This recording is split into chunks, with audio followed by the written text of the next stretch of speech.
नमस्कार साथियों, आपका डीएस कोचिंग क्लासेज में बहुत बहुत स्वागत है। मैं पुष्पेंद्र कुमार।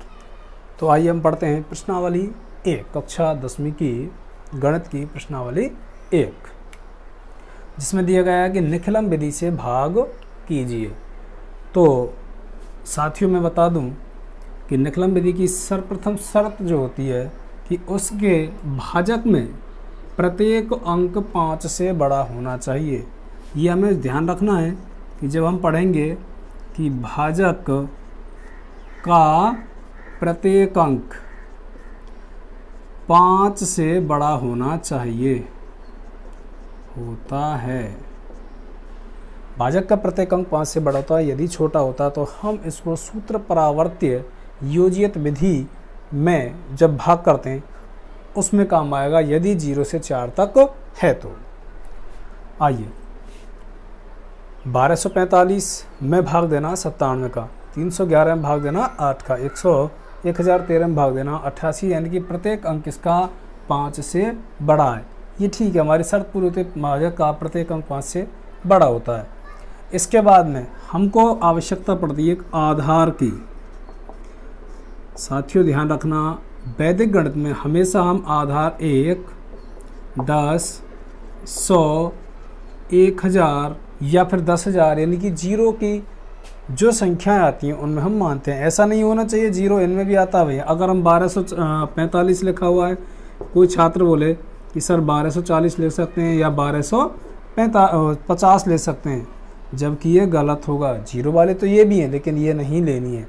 हम जब भी आधार मानेंगे 1, 10, 100, 1000 को आधार मानेंगे। ध्यान रखना है, जो जिसका आधार मानना है उसके आसपास वाली ये संख्या देखनी और आधार मान लेना है। अब बात आती है भाई इसको करने के तरीके। इसके हम प्रत्येक में 3 खंड बनाते हैं। निखिलम विधि से भाग देने के लिए हम 3 खंडों का प्रयोग करते हैं। पहला प्रथम खंड, दूसरा बोलते हैं इसको मध्य खंड, और एक बोलते हैं इसको अंतिम को बोलते हैं प्रथम, मध्य या तृतीय बोल सकते हैं इसको हम, तृतीय खंड। ये 3 खंड बना लेते हैं इस तरह से हम। अब इसमें रखने के लिए क्या करते हैं, जब भी हमें सवाल दिया जाता है हम सवाल ले लेते हैं। पहला 1245 में भाग देना है 97 का। सर्वप्रथम जो हमने माना, एक तो माना आधार। इसमें आधार मैंने बताया था कि 1, 10, 100 या 1000 में से मानेंगे। हमारे पास 97 संख्या, इसके आसपास की 0 वाली संख्या कौन सी आ जाएंगी हमारे पास, 100। अब आएगा एक विचलन, कि विचलन कहाँ से लें। तो विचलन के लिए क्या करना है हमें, विचलन के लिए हमें क्या करना, ध्यान रखना, विचलन वो होता है कि हमें जो आधार मान रखा है ऐसे सवालों में उसके बराबर करना है हमें अपने भाजक को।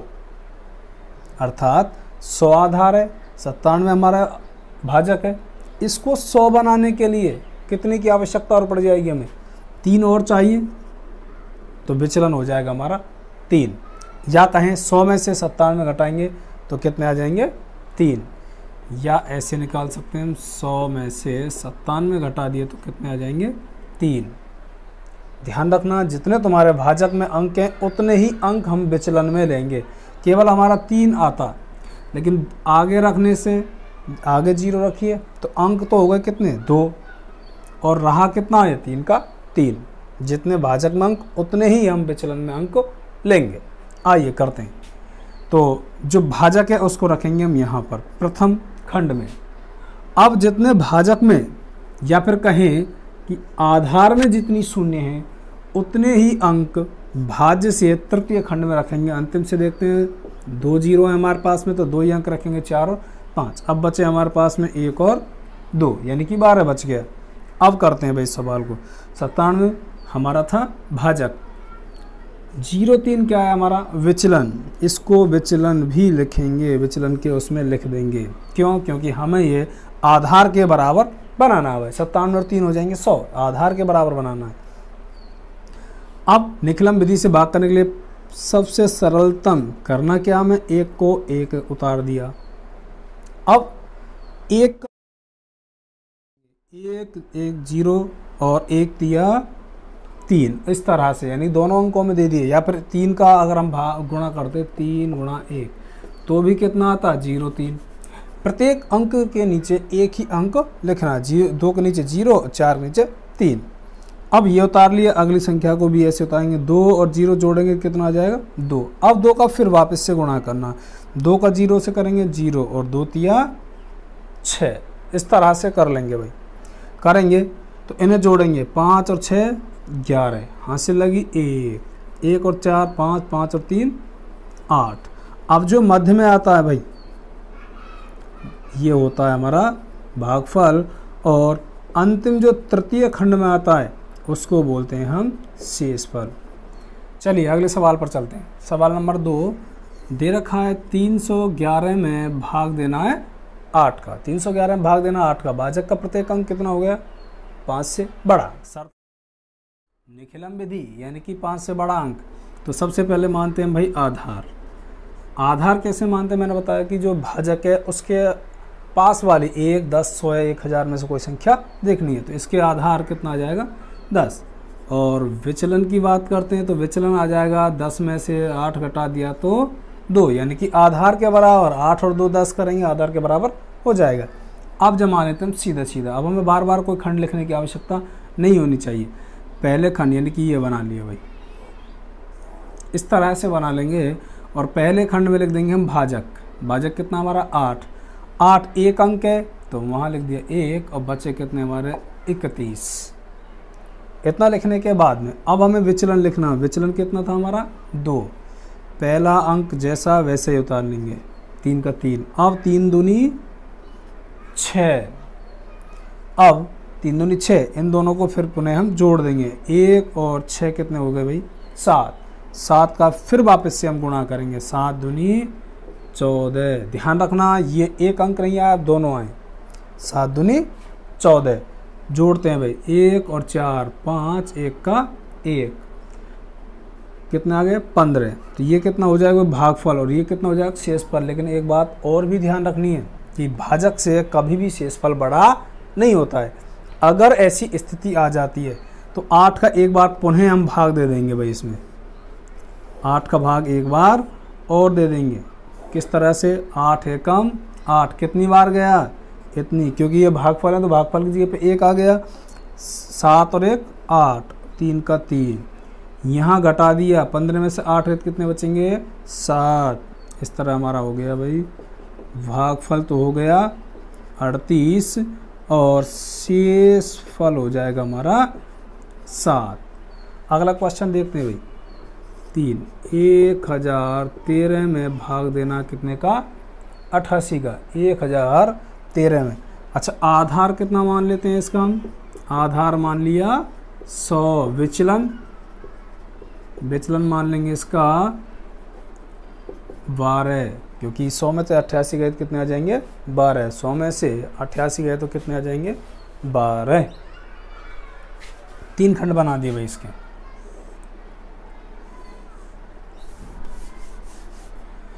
1 2 इस तरह से, जितना हमारा भाजक है वो लिख दिया। भाजक है हमारा 88, और आधार में 2 0 तो वहाँ रख दिया 13, बचे कुचे कितने 10, और विचलन हमारा 12। पहला अंक उतार देते हैं भाई हम, 1 का 1, 1 एकम 1 और 1 दूनी 2, फिर वापस से उतारते हैं, ये कितना आ जाए भाई 1 का 1, गुणा करते हैं, 1 एकम 1, 1 दूनी 2, 3 और 2 5, और ये आ जाए कितना 1 2 3 और 1 4। अच्छा तो इसका भागफल कितना आ गया भाई 11, और शेषफल कितना आ गया इसका 45।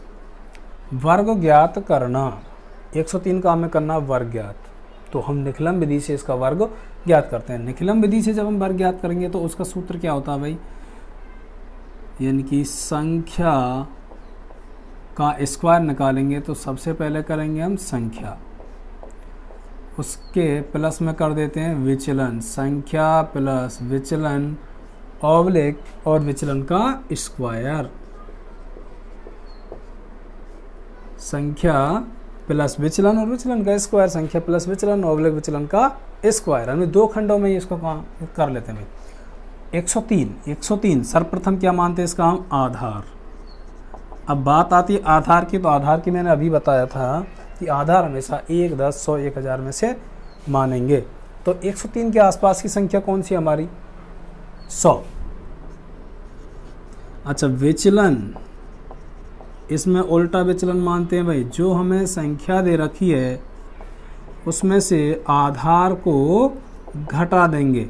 103 में से घटा दिया हमें 100, तो विचलन प्राप्त होगा हमें कितना? 3 प्राप्त होगा। यहाँ पर विचलन प्राप्त हुआ कितना हमारा? 3, यानी विचलन प्राप्त हो गया 3।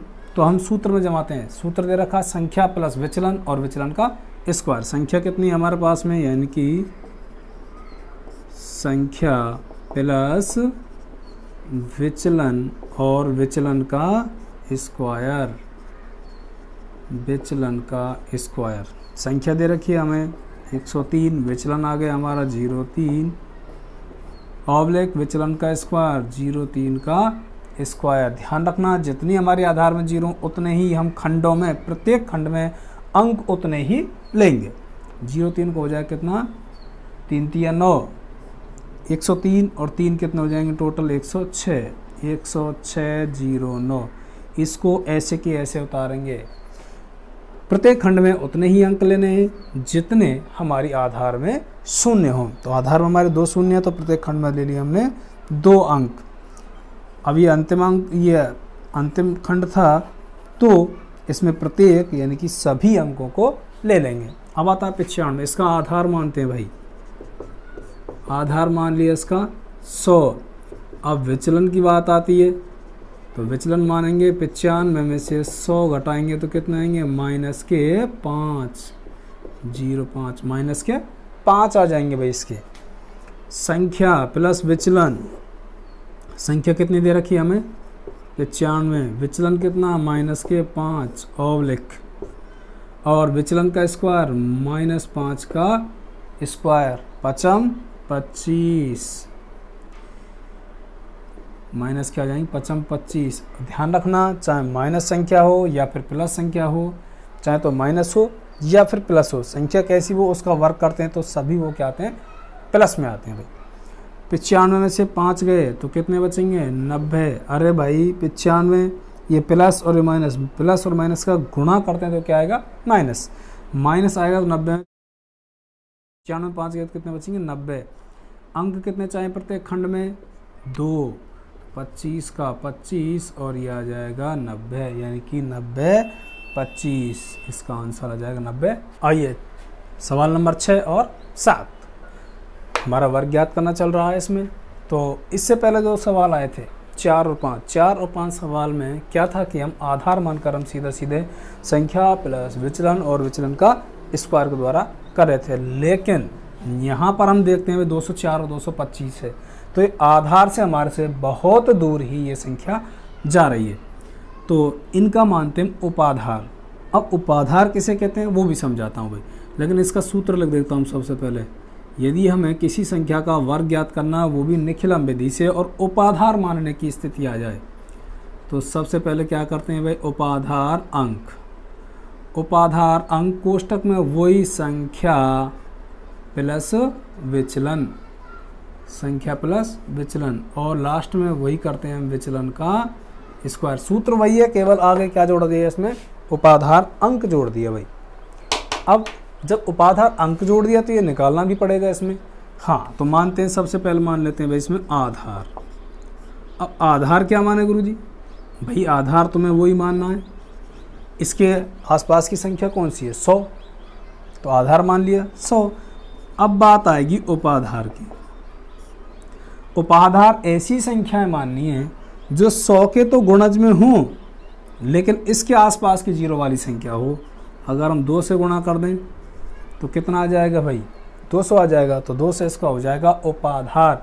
आधार हमेशा 1, 10, 100 और 1000 से मानेंगे, लेकिन जैसे उपाधार की बात आती है, जितना हमारा आधार माना हुआ है उस आधार के गुणज में जो संख्या दी हुई है उसके आसपास वाली 0 वाली संख्याएं बननी चाहिए। जैसे बना दिया हमने यहाँ पर 200।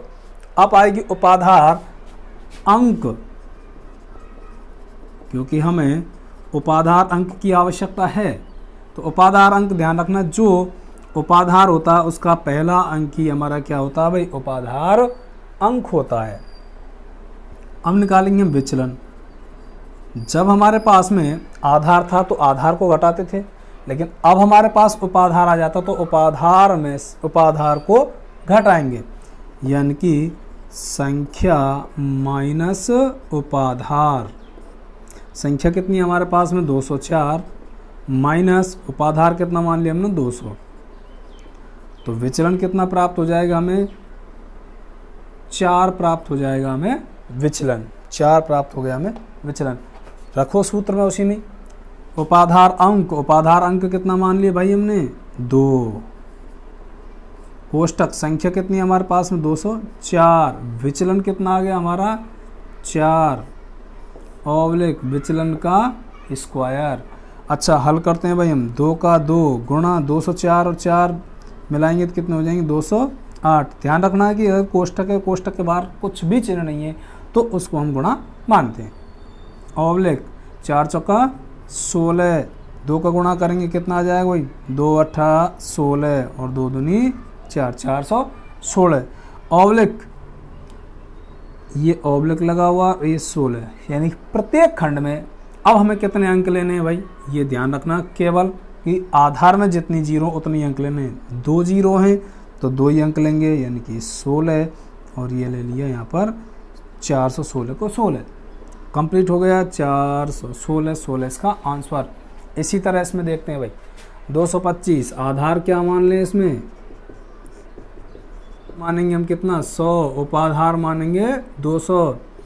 अब उपाधार अंक कितना ले लेते हैं भाई, उपाधार अंक हो जाएगा इसका पहला ही अंक 2 और विचलन यानी कि 225 में से 200 गए तो कितना आएगा विचलन 25। विचलन आ जाएगा कितना भाई यहाँ पर 25। रखते हैं सूत्र में, सूत्र है हमारे पास में उपाधार अंक कितना हो गया हमारा 2, कोष्टक संख्या प्लस विचलन, संख्या को 225 विचलन हो गया 25 ऑब्लिक विचलन का स्क्वायर। 2 का 2 गुणा 225 और 25 कितना हो जाएंगे 250। 25 का यदि हम वर्क करते हैं, 25 का यदि हम जब वर्क करते हैं तो 25 कितने होते हैं 625। 2 गुणा 250 करेंगे तो कितना आ जाएगा 500। 625 लास्ट में रखा हुआ है। अब यहाँ पर जो बात ध्यान देने योग्य है वो है कि भाई अंत में हम अब तक क्या कर रहे थे, वहाँ जितना दिया उतना उतार रहे थे, लेकिन अब नहीं करना है। यहाँ पर आधार में जितनी जीरो है उतने ही अंक हमें यहाँ पर लिख देने। अब जो बाकी बचा उसको इधर ले आएंगे भाई, 6 और 0 कितने हो जाएंगे 6 बचा 5 और 0 और 5, इस तरह से 50 625 इसका आंसर। प्रश्नावली एक 8वां सवाल। 8वें सवाल में दे रखा है घनफल ज्ञात कीजिए।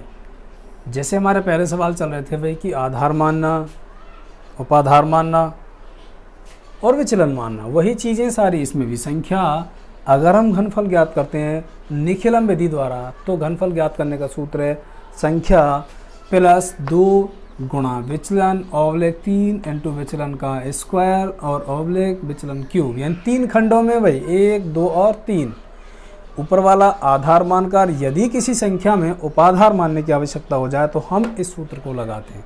केवल करना क्या होता है, ऊपर वाले सूत्र में उपाधार का स्क्वायर, उपाधार जो अंक दे रखा है उसका स्क्वायर लगाना है और मध्य खंड में उपाधार अंक का गुणा करना है। आइए 15, इसका आधार कितना मानते हैं भाई, हाँ 10, हाँ बिल्कुल सही है आधार। विचलन कितना मान लिया इसका, सीधा सीधा भाई 15 में से 10 के कितने बचेंगे 5, ये मान लिया इसका विचलन। रखते हैं उसी सूत्र में हमारे में संख्या दे रखी है हमारी 15, संख्या दे रखी है हमारी 15 प्लस 2 गुणा विचलन कितना 5, 3 गुणा विचलन के स्क्वायर यानी 5 का स्क्वायर और अंतिम खंड में दे रखा है 5 का क्यूब, 5 पर घात 3। हल करेंगे 15 प्लस 5 दूनी 10। ध्यान रखना सबसे पहले गुणा दे रखा है, उसके बाद में प्लस, तो पहले गुणा करेंगे और फिर करेंगे हम प्लस। 5 दूनी 10, 3 का 3 पचम 25 ऑब्लिक 5 का जब हम क्यूब करेंगे कितना आएगा, 5 गुणा 5 पचम 25, 25 पंजे 125, 15 और 10 कितने हो जाएंगे भाई, 25 जोड़ दिया, 25 दिया 75, 125। अब बात आएगी कि प्रत्येक खंड में कितने अंक लिए जाएं। तो ध्यान रखना जितनी हमारी आधार में है उतने ही खंड में हमें प्रत्येक खंड में अंक लेने भाई।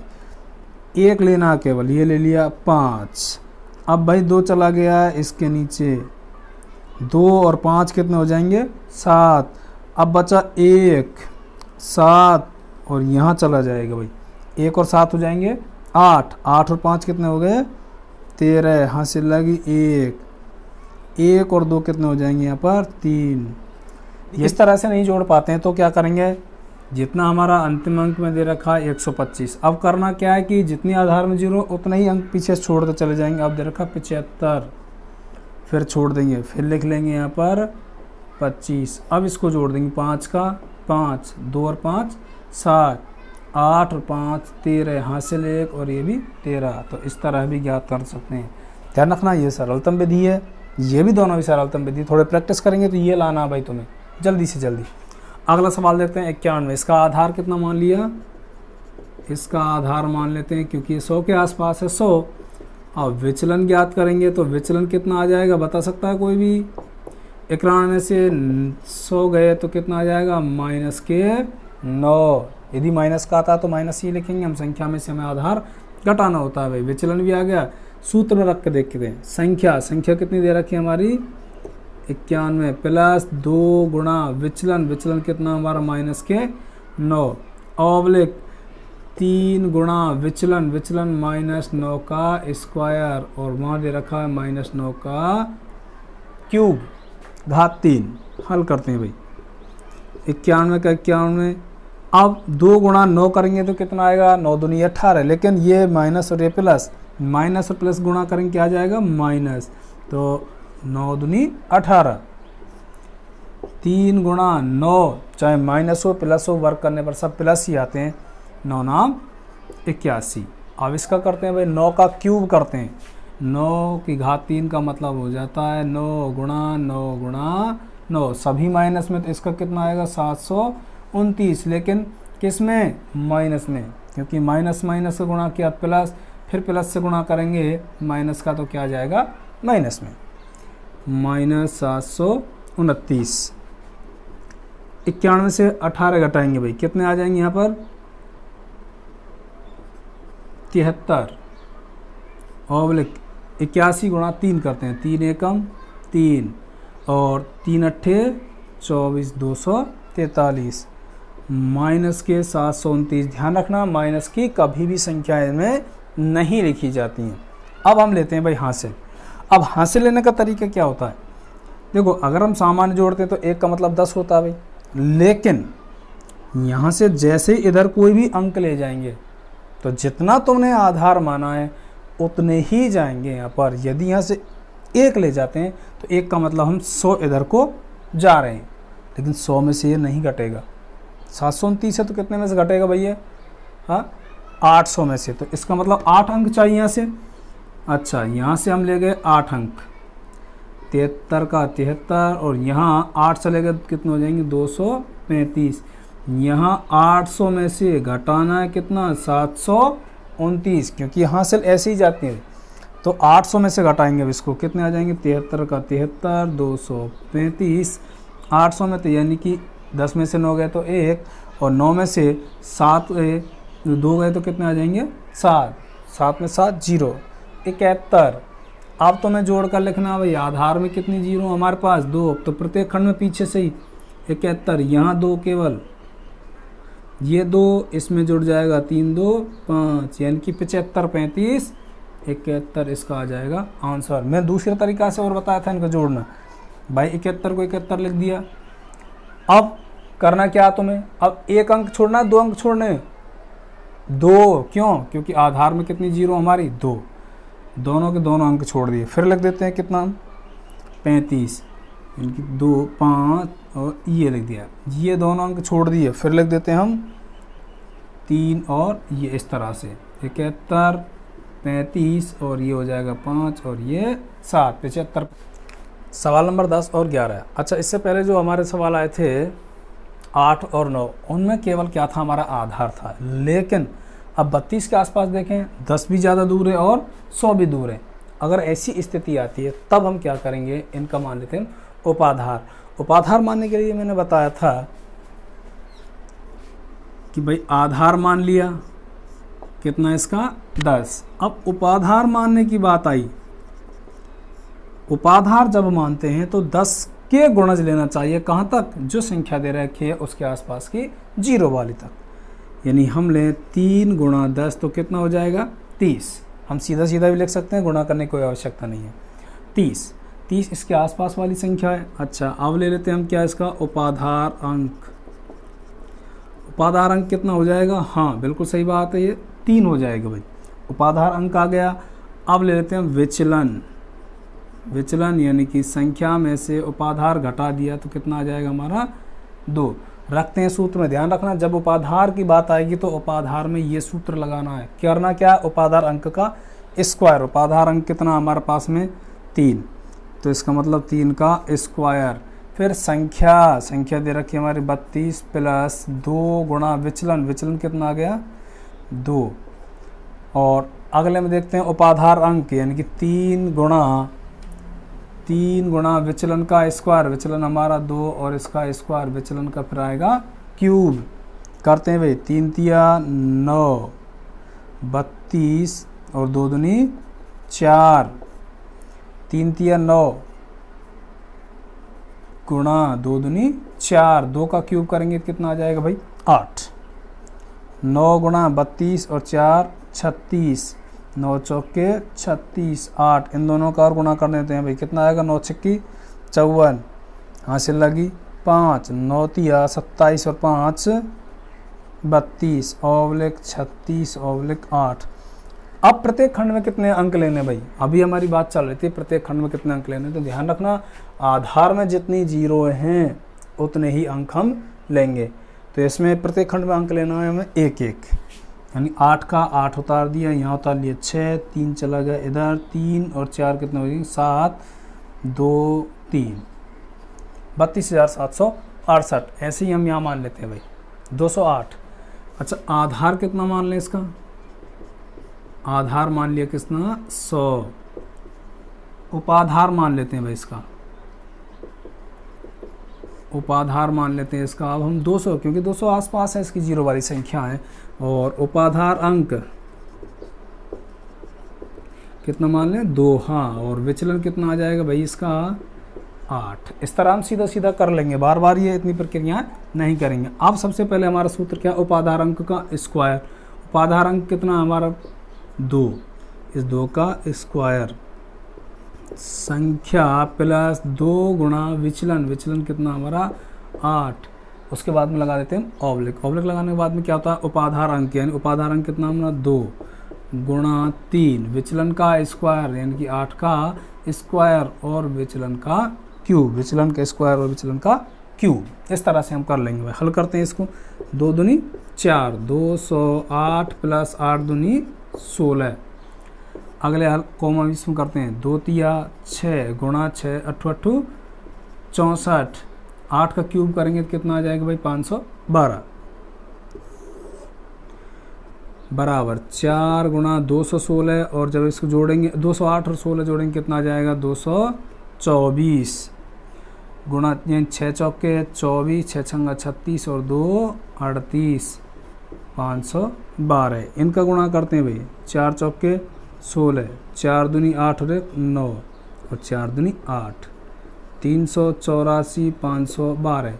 अब प्रत्येक खंड में कितने अंक लेंगे भाई, हाँ बिल्कुल सही है, आधार में जितने 0 हैं 2 अंक उतार लिए 12, 5 चला गया इधर, 5 और 4 यानी यहाँ तक अंक लेने भाई, ये दोनों में 5 और 4 कितने हो जाएंगे 9, 8 का 8, 3 जोड़ देना यहाँ पर, 3 और 6 9, 9 और 8, इसका हो जाएगा